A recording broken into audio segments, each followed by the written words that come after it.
This question is for Ravi.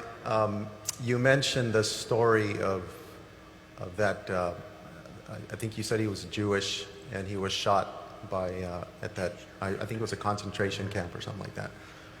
And I'm going to play the devil's advocate for a bit and pretend I'm Sam Harris. No pun intended, of course. You stated that God was watching. God watched the gentleman pull the trigger. If God was watching, why didn't he make that trigger not work? Why didn't he make that poor individual just pass out while he was digging the grave?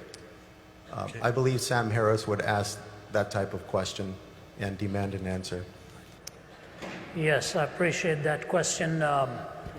Playing the devil's advocate, you said that why didn't God keep the man from pulling the trigger rather than allowing the man to pull the trigger and then watch over him and bringing about some kind of judgment?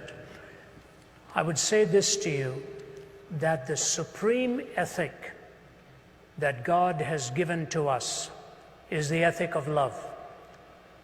It is the peak of all intellectual and emotional alignment. This thing we call love, which places value upon the other person of worth and as something to be protected. It was interesting, of all people, it was Oscar Wilde who, on his deathbed in his 40s, by his lover by his side, Robbie Ross, he turned to Robbie and he said, "Did you love any one of those little boys for their own sake?" It was an incredible question to ask by a man who was a hedonist on his deathbed in his 40s. And he said, "Robbie, did you ever love any one of those little boys for their own sake?" And Robbie Ross said, "No, I can't say I did." He said, "Bring me a minister. Bring me a minister." And it was in his magnificent poem, The Ballad of Reading Gaol, that Oscar Wilde said, "Only Christ was big enough to cleanse his heart and forgive him for all that he had done." The point even the hedonist realized was that in pleasure also, value and love are the supreme ethics that can be treasured. But you can never have love without intrinsically weaving into it the freedom of the will. You cannot have love without the freedom of the will. If you are compelled by some machine to a certain decision, you can never love. You can comply, but you will never be choosing to express that sentiment and the reality of love. If love is the supreme ethic, and freedom is indispensable to love, and God's supreme goal for you and for me is that we will love him with all of our hearts and love our neighbors as ourselves, for him to violate our free will would be to violate that which is a necessary component so that love can flourish and love can be expressed. If you're asking for God to always stop the trigger, why not God stop everything else? Next time you hold a cup of boiling water, he makes it frozen water instead. Next time you're about to cross the street and you're going to be hit, he pulls your leg back. What you're asking for is a different entity than humanity.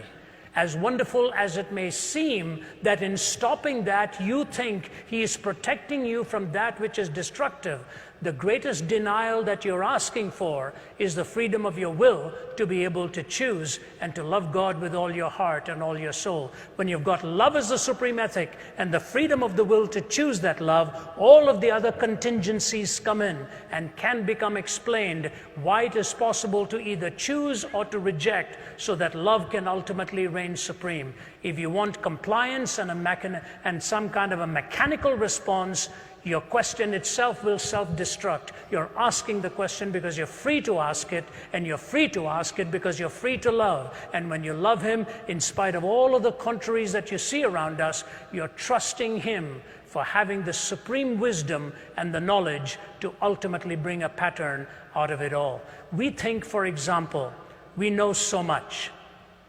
The story is told in Mideastern folklore of this man who lost his horse that ran away. And when the horse ran away, the neighbor came to him and said, you know, bad luck, isn't it? Your horse is gone. He said, what do I know about these things? A few days later, the horse came back with 20 other wild horses. And the neighbor came and said, amazing, it's not bad luck, it's good luck. You've got 20 more. Man says, what do I know about these things? His young son is going and taming one of the new horses. That young horse kicks him and breaks his leg. The neighbor comes and says, terrible, isn't it? Your son's leg is broken. Bad luck that these horses came. The fellow says, what do I know about good luck and bad luck? A few days go by and a bunch of thugs are coming looking for recruits to join their gang. And they're looking for all the able-bodied young men. And they're about to pick this young man but find out his leg is broken. And they say, we don't want him. We're going to move on to the next house. So the man comes and says, good luck, isn't it? Your son's leg was broken. In one little series of episodes, we don't know what lies ahead. Why don't you wait till you stand before God face to face, and you will find out there were reasons why he didn't stop that trigger, so that you will see the heinousness of evil and see the majesty of love and good managing to navigate yourself, but as a pilgrim's progress to come to the celestial city.